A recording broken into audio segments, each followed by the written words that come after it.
朋友们，欢迎回到杨堂主故事会。今天咱们来聊一个蒙古帝国里最憋屈、最短命的汗国——窝阔台汗国。这可是蒙古四大汗国里的短命鬼。从正式建国到彻底玩完，一共就活了58年，1251到1309，比爷爷的爷爷活得都短。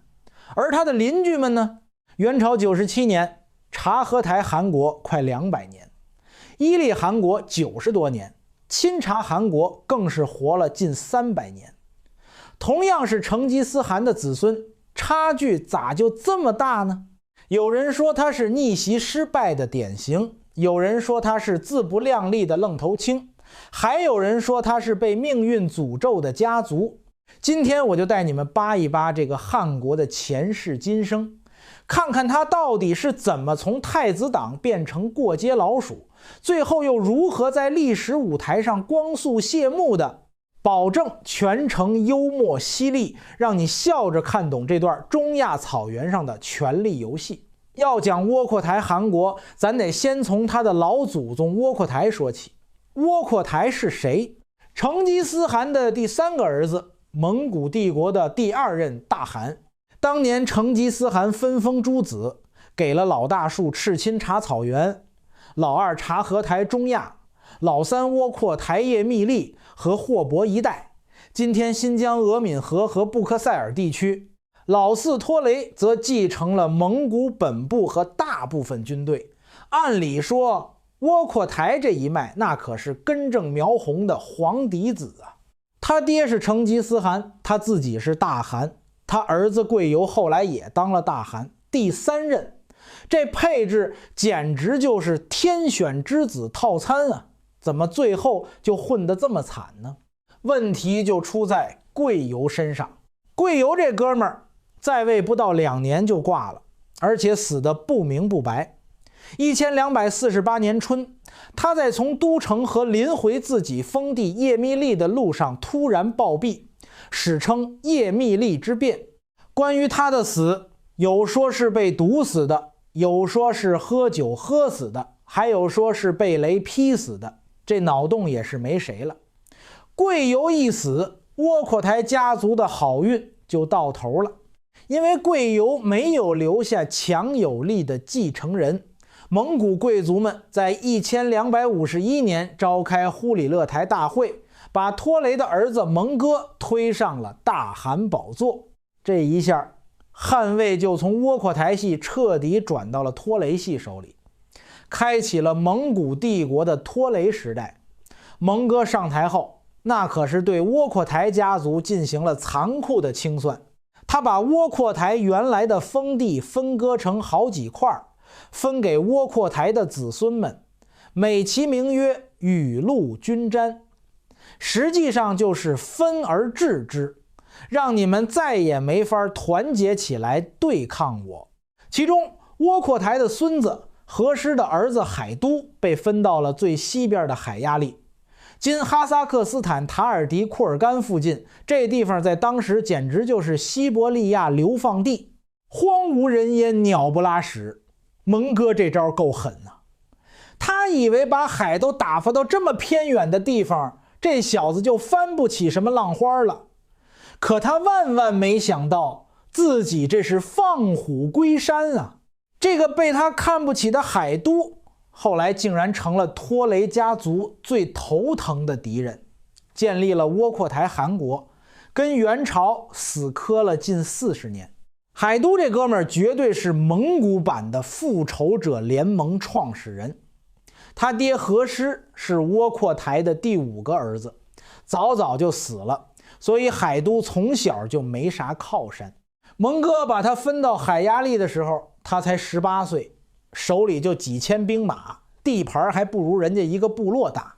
换做别人，可能就认命了，在那偏远地方娶几个老婆，生一堆孩子，安安稳稳过一辈子算了。可海都偏不，他心里憋着一股气，凭什么汗位就该是托雷家的？我爷爷窝阔台才是成吉思汗指定的继承人，他发誓要夺回属于窝阔台家族的一切，海都的第一步是积蓄力量，他在海鸭利地区励精图治，发展农业和畜牧业，还招揽了不少窝阔台家族的旧部和对蒙哥不满的贵族。他知道要跟拖雷家族抗衡，光靠自己这点人肯定不行，必须团结一切可以团结的力量。1259年，蒙哥在攻打钓鱼城的时候被一炮崩死了，这就是著名的钓鱼城之战，改变了世界历史的一战。这下蒙古帝国彻底乱了套。忽必烈和阿里不哥这对亲兄弟为了争夺汗位打得头破血流。海都一看机会来了，他立刻选择支持阿里不哥，因为阿里不哥在蒙古本部更符合蒙古传统，而忽必烈则一心想汉化，在中原当皇帝。可没想到阿里不哥是个扶不起的阿斗，1264年就被忽必烈打败了，被迫投降。海都一看形势不对，赶紧撤回海鸭利，宣布中立。但他并没有放弃自己的野心，反而加快了扩张的步伐。他先是吞并了周围几个小部落，然后又把目光投向了察合台汗国和钦察汗国。1269年春天，海都在中亚的塔拉斯河畔搞了个大事情，他召集了钦察汗国的芒哥铁木儿和察合台汗国的巴次，开了个忽里勒台大会。这三个都是成吉思汗的后裔，都对忽必烈不满。会上他们结为安达，拜把子兄弟，划分了河中地区的势力范围，还宣誓要共同对抗忽必烈的元朝。这一下，海都就成了西北诸王的带头大哥，窝阔台汗国也正式成为了与元朝分庭抗礼的政治实体。海都这招太聪明了，他知道自己单挑元朝肯定不行，所以就联合其他2个汗国形成反元联盟。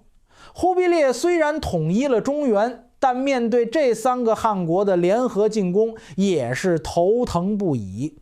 海都率领的联军多次攻入元朝边境，甚至一度占领了漠北的不少地方，让忽必烈寝食难安。海都的军事才能确实厉害，他跟元朝打了近40年，从忽必烈时代一直打到元成宗时代，几乎就没输过几次。他最辉煌的时候，控制了从阿尔泰山到阿姆河的广大地区，还让察合台汗国成为了自己的附庸，俨然是中亚的土皇帝。有人说，海都统治时期的窝阔台汗国是蒙古帝国分裂后最强大的势力之一。可问题来了，海都这么牛，为什么窝阔台汗国还是短命呢？这就要说到海都的一个致命缺点了，他太迷信武力了，而且不会培养继承人。他一辈子都在打仗，几乎没怎么治理过国家。汗国的一切都靠他个人的威望和军事能力维持。他手下的那些贵族也都是因为害怕他的武力才臣服于他，并不是真心实意的拥护窝阔台家族。一旦海都不在了，这个汗国的根基就会瞬间崩塌。1301年，海都已经60多岁了，他知道自己时日无多，决定发动最后一次大规模进攻，给元朝致命一击。他率领窝阔台和察合台联军浩浩荡荡地向元朝边境杀来。这次他遇到的对手是忽必烈的曾孙，后来的元武宗海山。海山这哥们儿也是个狠角色，他率领元军在铁坚鼓山一带与海都展开了决战。这场战斗打得异常惨烈，双方都死伤惨重。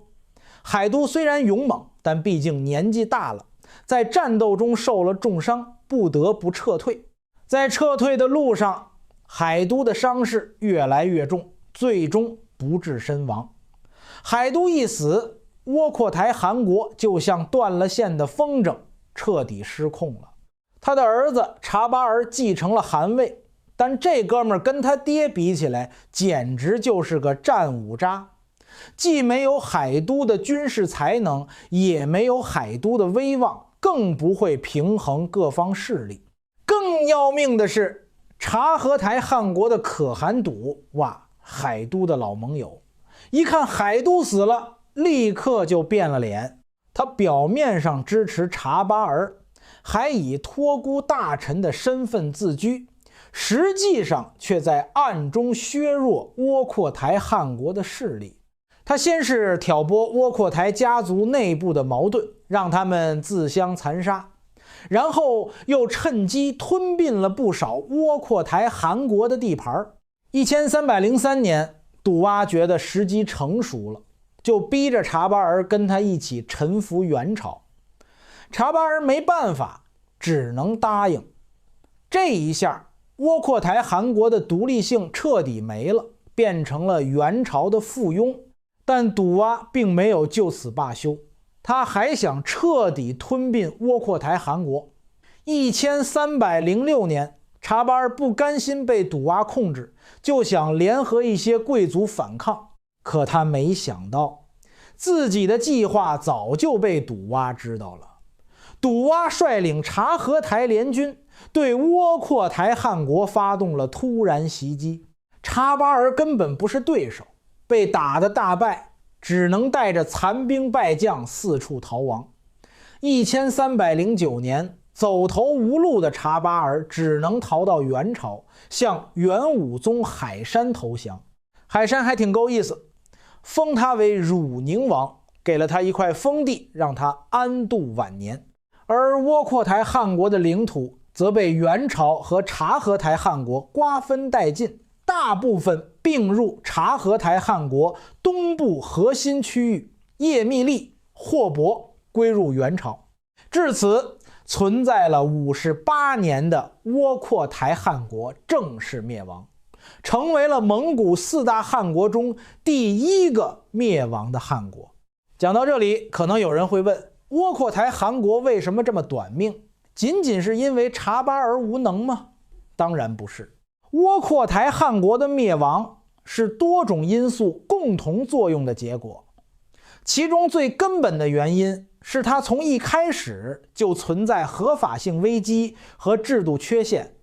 首先是合法性问题，虽然窝阔台是成吉思汗指定的继承人，但自从汗位转到拖雷系后，窝阔台家族就失去了蒙古帝国的正统地位。海都建立窝阔台汗国，名义上是为了恢复窝阔台家族的正统，但实际上他的行为在很多蒙古贵族看来就是叛乱。而且海都一直不承认元朝的宗主地位，这让他在政治上处于孤立状态。其次是制度缺陷，窝阔台汗国是一个军事封建制国家，一切都靠武力维持。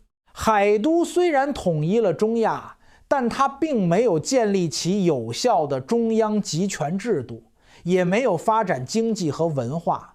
汗国的贵族们各自为政，只是在表面上服从海都的命令。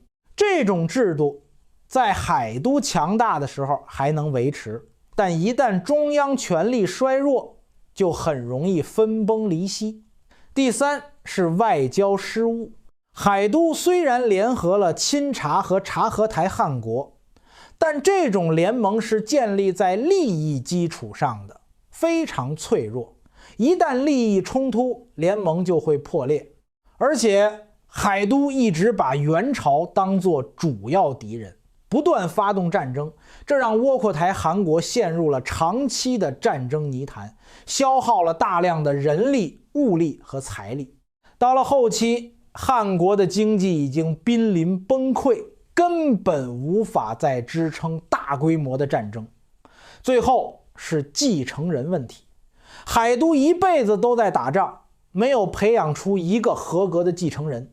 察巴儿不仅无能，而且性格懦弱，根本无法掌控局面。